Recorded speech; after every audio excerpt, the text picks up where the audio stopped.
Good morning, welcome to another what I eat in a day video. Today I think I'm gonna have a smoothie again like last time because I have been filming some recipe photography, and because it's just me doing it all, I've been eating everything afterwards as well. So I'm not complaining, it's quite nice, but when I crave a smoothie, but I know I've got to photograph something else, it means that I've got to, you know, not have the smoothie. So today I'm gonna have a smoothie.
So I just wanted to talk a little bit about smoothies while I sit here and enjoy mine this morning.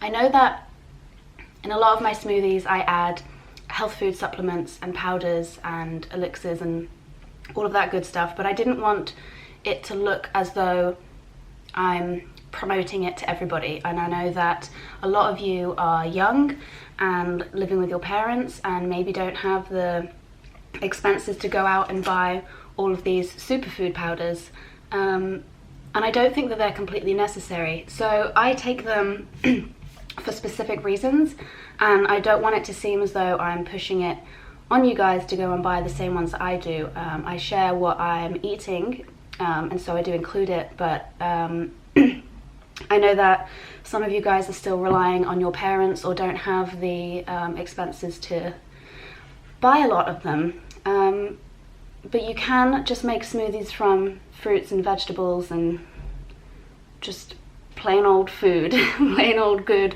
wholesome, whole foods. I just had that thought, it just crossed my mind, and I wanted to share that with you.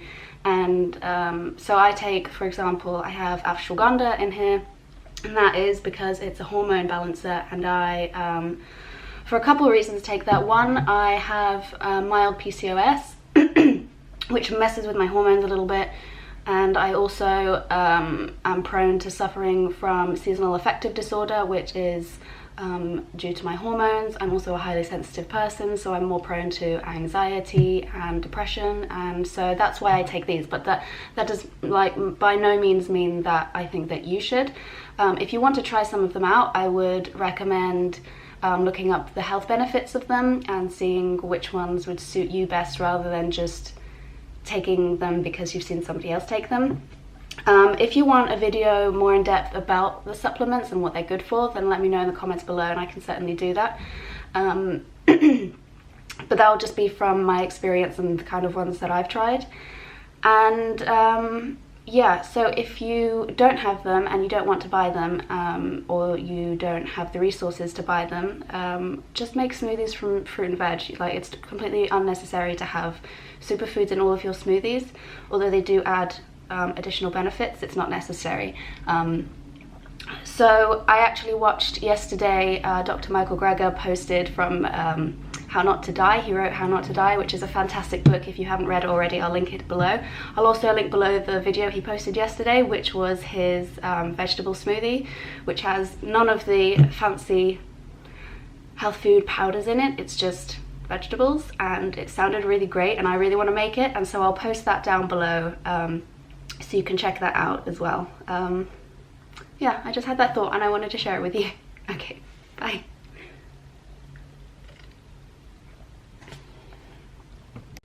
So it's lunchtime now and I've had a look through the fridge, and what I think I'm going to do is there's some leftover homemade gnocchi that my partner made from scratch, and I want to eat that up because it was freshly made yesterday and I'm not sure how long it's going to last for. And there's just enough for one portion as well, so I'll have that for lunch. And then just add in a bunch of vegetables that I've got in the fridge. It's like typical lunch for me is just put in whatever I've got in the fridge, either raw or like heat it up a bit and just eat it. Kind of like a Buddha bowl kind of style. I think that's one of the best things about being vegan, is that everything goes together because it's all going to be like plant-based whole foods generally. I mean, that's what I have in my house, so it all just kind of goes together, and I don't really have to worry about it, which is great. Really simple and quick and easy. And then I'll probably put some like seeds and maybe some nuts on top to bulk it up a little bit more. So let's get cooking.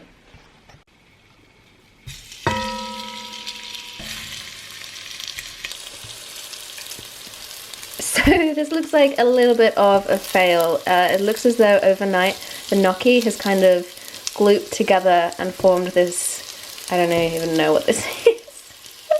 A little bit of a fail. I'm sure it'll still be fine. I mean, it's just potato and flour really. I don't know. Let's see if I can jazz it up a bit. So I'm going to add in some of these vegetables. I've just got some tomatoes, mushrooms and spinach, which I'm just going to fry in there as well. I often have my spinach raw, but I think for today I'm going to wilt it a little bit. So I'm going to put the mushrooms and the tomatoes in first. So that actually turned out to be a humongous fail, and this is now what the pan looks like. Ugh, yeah, it really burnt. I managed to save the partially cooked veg and I've still got the spinach, so now I have to work out what I want to do with this, but this is going into soak. So I think the easiest thing to do, because now I'm really hungry after smelling all this food, is just to put it on some pasta.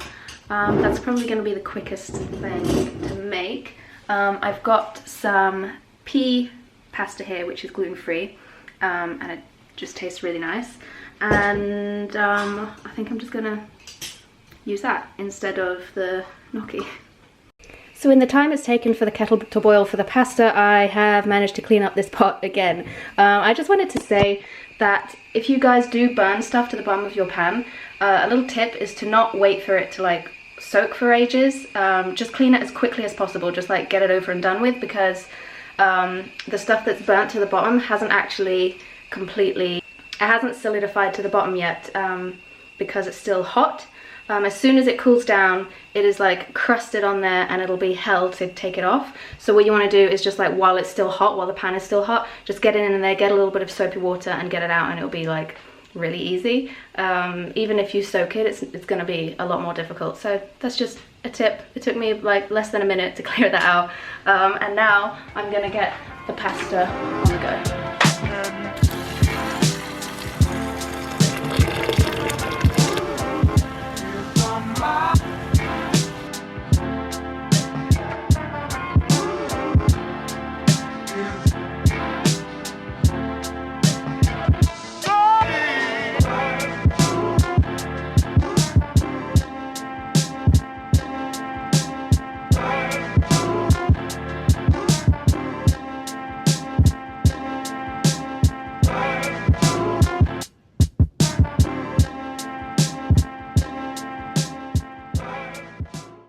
So it's dinner time now. Well, it's not dinner time yet, it's only 4 o'clock, but it's going to be dinner time in a few hours, and what I think I'm going to do is try and use up the rest of that veg that I had for lunch. So I noticed that there were just a few mushrooms and tomatoes left, so I'm going to roll out some puff pastry and make an easy, like simple kind of pizza for dinner. And also I've got a little bit of soup left over that I made the other day that I need to use up, so I think I'm going to have soup as a starter and then a pizza for the main. So I'm going to prep that now, so all I have to do when my partner comes home is put it in the oven for 20 minutes and it'll be ready to eat. So the fridge is a little bit crammed because it is a very small fridge. This is the size of the fridge and there are 4 people sharing it, so none of us really have a lot of room. especially us who like to cook and like food. So here's the rest of the soup I have left over, and then I've got some red pickles that I just began pickling the other day, a day or two ago. I think they will be nice on the pizza. Then I've got some mushrooms and some tomatoes left over, and then I've also got a few bits in here, some spinach. So we'll see what we can put together. Oh man, I've just realised that the pastry is actually phyllo pastry. I bought these to make mince pies out of. It is not puff pastry at all, so I think I'm gonna have to go to the shops to pick some up.